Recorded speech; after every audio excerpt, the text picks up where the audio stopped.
Thanks for joining us here on NewsNation Rush Hour. I'm Nichole Berlie. In a major blow to the Russian military, one of the country's main battleships sunk and its crew evacuated after an explosion on board. But what caused that explosion?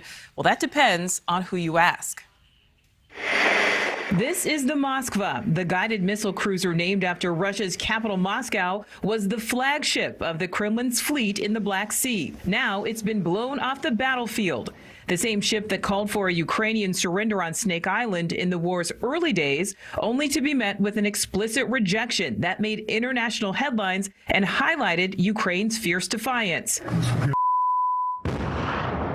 Now Russia's defense ministry says the Moskva is at the bottom of the Black Sea, a reversal from the original claim that a fire broke out on board and spread to an ammunition well, igniting an explosion. Ukraine, meanwhile, claiming responsibility for the ship's sinking, alleging 2 Ukrainian missiles started the fire. Other ships tried to provide assistance, but storms and powerful explosions of ammunition turned the ship over and it started sinking. The Pentagon says the U.S. is aware of an explosion on the Moskva, but cannot confirm exactly what happened. Pentagon spokesperson John Kirby today emphasizing that regardless of the cause, the ship's sinking is a major blow to the Kremlin's war effort and overall morale. It's going to have an impact on their capabilities, certainly in the near term. Whether it has an impact on their naval capabilities in the long term is just unclear right now. The Moskva is the second major Russian ship known to have suffered serious damage since the start of the war. Last month, Ukraine said it had destroyed the Orsk on the Sea of Azov.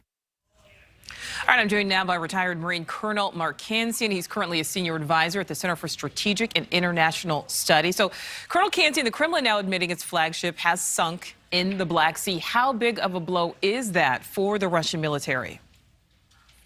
Well, this is quite extraordinary. This was one of the largest ships in the Russian Navy. For it to sink is quite a blow, and it's irreplaceable. They've stopped making these large surface combatants, so there's no replacement coming along. It had tremendous capabilities, aimed mostly at the U.S. Navy.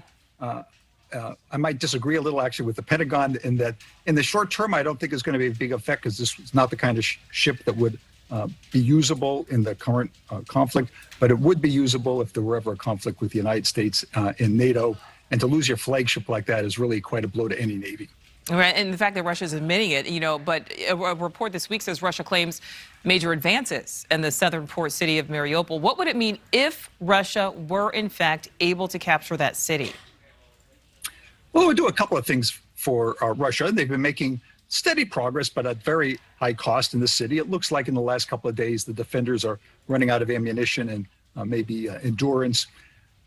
If the Russians can capture the city, they would be able to have a land bridge between Crimea, which they captured, they took over in 2014, into the separatist areas that they've supported in the Donbass. They would control the entire coastline there, which would be about 2/3 of Ukraine's coastline.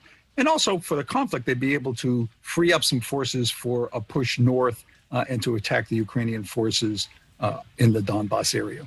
All right, so, Colonel, you say the forces may be running out of ammunition, maybe running out of endurance. At this point, we're 50 days into this war.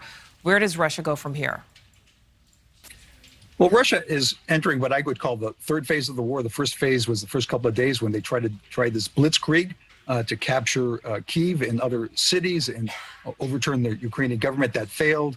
Then they tried a step-by-step offensive along 4 different axes. That also failed. Now they're massing their forces in the east and southeast. They're moving forces into that area. And I think they're going to launch a major offensive, maybe try to capture more of these breakaway provinces, expand the separatist areas, and maybe try to get behind the Ukrainian forces that are defending there. If they could do that, it might force the Ukrainians to withdraw. And withdrawing under pressure is very difficult. That could put Ukraine in a difficult military situation. Well, Colonel Mark Kansian, thank you so much. We appreciate it. Thank you for watching. Click the red subscribe button below so you can get more of NewsNation's fact-driven, unbiased coverage.